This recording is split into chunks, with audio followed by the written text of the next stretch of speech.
ಇನ್ನೊಬ್ಬರ ಕಡೆ ಬೆರಳು ತೋರಿಸುವಾಗ ಉಳಿದ 4 ಬೆರಳು ನಿಮ್ಮ ಕಡೆಗೇ ಇರ್ತವೆ. ತಮ್ಮ ತಟ್ಟೆಯಲ್ಲೇ ಹೆಗ್ಗಣ ಸತ್ತು ಬಿದ್ದಿರುವಾಗ ಇನ್ನೊಬ್ಬರ ತಟ್ಟೆಯಲ್ಲಿ ಬಿದ್ದ ನೊಣದ ಬಗ್ಗೆ ಮಾತಾಡುತ್ತಾರೆ. ಈಗ ಈ ಗಾದೆಗಳು ಯಾಕೆ ನೆನಪಾಗುತ್ತಿವೆ? ಯಾಕಂದರೆ BJPಯವರು ಈಗ ರಾಜ್ಯ ಸರ್ಕಾರದ ವಿರುದ್ಧ ಹಗರಣ ಎಂದು ಬೊಬ್ಬೆ ಹೊಡೆದುಕೊಳ್ಳುತ್ತಾ ಪ್ರತಿಭಟನೆ, ಹೋರಾಟ ಮುಂತಾದವುಗಳ ಮೂಲಕ ಕಾಂಗ್ರೆಸ್ ಸರ್ಕಾರ ಆಡಳಿತ ಬಿಟ್ಟು ಹಗರಣಗಳನ್ನು ಮಾಡುತ್ತಿದೆ ಎಂದು ಬಿಂಬಿಸುವ ಪ್ರಯತ್ನ ಮಾಡ್ತಾ ಇದೆ. ಈ ಹಿನ್ನೆಲೆಯಲ್ಲಿ ಈ ಗಾದೆಗಳು ನೆನಪಾಗ್ತವೆ. ವಾಲ್ಮೀಕಿ ನಿಗಮದಲ್ಲಿ ನಡೆದ ಅಕ್ರಮವನ್ನು ಮುಂದಿಟ್ಟುಕೊಂಡು ಕಾಂಗ್ರೆಸ್ ಸರ್ಕಾರದ ಮೇಲೆ ದಾಳಿ ನಡೆಸಲು ಹೊರಟಿರುವ BJP ಸ್ವತಃ ಸರ್ಕಾರವೇ ತನಿಖೆ ನಡೆಸಲು ಆದೇಶ ಹೊರಡಿಸಿರುವ ಬಗ್ಗೆ ಒಂದು ಮಾತು ಹೇಳುತ್ತಿಲ್ಲ.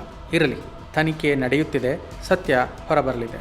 ಆದರೆ ಇದೇ BJP ಆಡಳಿತ ಪಕ್ಷದಲ್ಲಿದ್ದಾಗ ಒಂದೂ ಹಗರಣ ಮಾಡದೆ ಆಡಳಿತ ನಡೆಸಿತೆ? ಈ ಪ್ರಶ್ನೆಯನ್ನು ಕೇಳಬೇಕಾಗಿದೆ. BJP ಆಡಳಿತದಲ್ಲಿ ನಿಗಮ ಮಂಡಳಿಗಳಲ್ಲಿ ಆದ ಅಕ್ರಮಗಳ ದೊಡ್ಡ ಪಟ್ಟಿಯೇ ಇದೆ. ಆ ಸಾಲು ಅಕ್ರಮಗಳ ಬಗ್ಗೆ ಮಾಹಿತಿ ಇಲ್ಲಿದೆ ನೋಡಿ. ಅಕ್ರಮ 1. ಭೋವಿ ನಿಗಮದಲ್ಲಿ 87 ಕೋಟಿ ರು ಅಕ್ರಮ. 2022 ಫೆಬ್ರವರಿ, ಆಗ ಬಸವರಾಜ ಬೊಮ್ಮಾಯಿ ಮುಖ್ಯಮಂತ್ರಿಯಾಗಿದ್ದರು. ಯಾದಗಿರಿಯ ಎಸ್ ಬ್ಯಾಂಕ್ ಶಾಖೆಯ ಖಾತೆಯಿಂದ ವಿವಿಧ ಖಾತೆಗಳಿಗೆ 87 ಕೋಟಿ ರುಗಳನ್ನು ವರ್ಗಾವಣೆ ಮಾಡಲಾಗಿತ್ತು.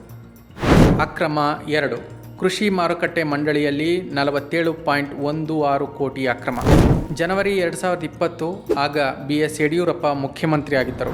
ಕೃಷಿ ಮಾರುಕಟ್ಟೆ ಮಂಡಳಿಗೆ ಸಂಬಂಧಿಸಿದ ಸಿಂಡಿಕೇಟ್ ಬ್ಯಾಂಕ್ ಖಾತೆಯಿಂದ ಅಕ್ರಮವಾಗಿ 47.16 ಕೋಟಿ ರು ಸ್ಥಿರ ಠೇವಣಿಯ ಮೊತ್ತವನ್ನು ಖಾಸಗಿ ವ್ಯಕ್ತಿಗಳಿಗೆ ವರ್ಗಾವಣೆ ಮಾಡಲಾಗಿತ್ತು. ಅಕ್ರಮ 3. ದೇವರಾಜರ ಟ್ರಕ್ ಟರ್ಮಿನಲ್ ನಿಗಮದಲ್ಲಿ 47 ಕೋಟಿ ಅಕ್ರಮ. 2023, ಆಗ ಬಸವರಾಜ ಬೊಮ್ಮಾಯಿ ಮುಖ್ಯಮಂತ್ರಿಯಾಗಿದ್ದರು. ದೇವರಾಜರ ಟ್ರಕ್ ಟರ್ಮಿನಲ್ ನಿಗಮದಲ್ಲಿ ಅಕ್ರಮವಾಗಿ 47 ಕೋಟಿ ರು ಬಳಸಿಕೊಳ್ಳಲಾಗಿತ್ತು. ಗುತ್ತಿಗೆ ನೀಡುವ ವಿಷಯದಲ್ಲಿ ನಿಯಮಗಳ ಉಲ್ಲಂಘನೆ ಮಾಡಲಾಗಿತ್ತು. ಇದರಿಂದ ನಿಗಮಕ್ಕೆ ನಷ್ಟವಾಗಿದ್ದೂ ಅಲ್ಲದೆ ಆಗ ನಿಗಮದ ಅಧ್ಯಕ್ಷರಾಗಿದ್ದ BJP ನಾಯಕ DS ವೀರಯ್ಯ ಸ್ವಂತ ಖಾತೆಗೆ 3 ಕೋಟಿ ರು ವರ್ಗಾವಣೆ ಮಾಡಿಸಿಕೊಂಡಿದ್ದರು. ಇಲ್ಲಿಗೆ ಅಕ್ರಮ ಹಗರಣಗಳ ಪುರಾಣ ಮುಗಿಯಿತೆ? ಇಲ್ಲ. ಅಕ್ರಮ 4. ಕರ್ನಾಟಕ ಕರಕುಶಲ ಅಭಿವೃದ್ಧಿ ನಿಗಮದಲ್ಲಿ 22.43 ಕೋಟಿ ಅಕ್ರಮ. ಏಪ್ರಿಲ್ 2019ರಲ್ಲಿ BS ಯಡಿಯೂರಪ್ಪ ಮುಖ್ಯಮಂತ್ರಿಯಾಗಿದ್ದರು.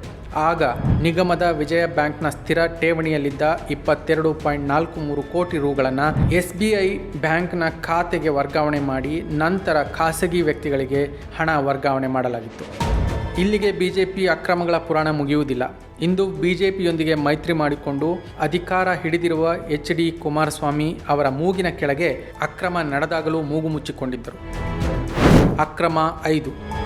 2018ರ ಜೂನ್ನಲ್ಲಿ ಅಂಬೇಡ್ಕರ್ ನಿಗಮಕ್ಕೆ ಸಂಬಂಧಿಸಿದ ಕೆನರಾ ಬ್ಯಾಂಕ್ ಕಲ್ಕೆರೆ ಶಾಖೆಯ ಖಾತೆಯಿಂದ 4.95 ಕೋಟಿಯನ್ನು 10 ಮಂದಿ ಖಾಸಗಿ ವ್ಯಕ್ತಿಗಳಿಗೆ ವರ್ಗಾವಣೆ ಮಾಡಲಾಗಿತ್ತು. ಈ ಬಗ್ಗೆ ಕುಮಾರಸ್ವಾಮಿ ತುಟಿ ಬಿಚ್ಚುತ್ತಾರಾ? ಅಕ್ರಮ 6 ಮತ್ತು 7.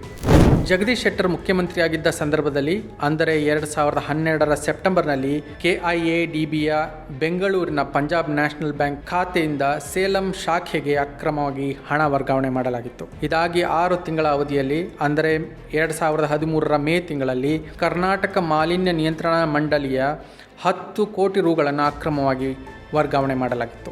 ಇವು 100 ಕೋಟಿ ಮೀರದ ಹಗರಣಗಳಾದರೆ 100 ಕೋಟಿ ಹಗರಣಗಳೇನು ಕಡಿಮೆ ಇವೆಯೇ? PSI ನೇಮಕಾತಿ, ಪ್ರಾಧ್ಯಾಪಕರ ನೇಮಕಾತಿ, ಪ್ರತಿ ಗುತ್ತಿಗೆಯಲ್ಲಿ 40% ಕಮಿಷನ್, ಹೀಗೆ ಎಷ್ಟು ಹಗರಣಗಳಿವೆ ನೀವೇ ನೆನಪಿಸಿಕೊಳ್ಳಿ. ಜನರ ದುಡ್ಡು ಲೂಟಿ ಮಾಡುವುದೇ BJP ಆಡಳಿತ. ಅದಕ್ಕೆ ಜನ ಅಕ್ರಮಕ್ಕೆ ಇನ್ನೊಂದು ಹೆಸರೇ BJP ಅನ್ನುತ್ತಾರೆ. ಇದು BJPಯ ಇನ್ನೊಂದು ಮುಖ.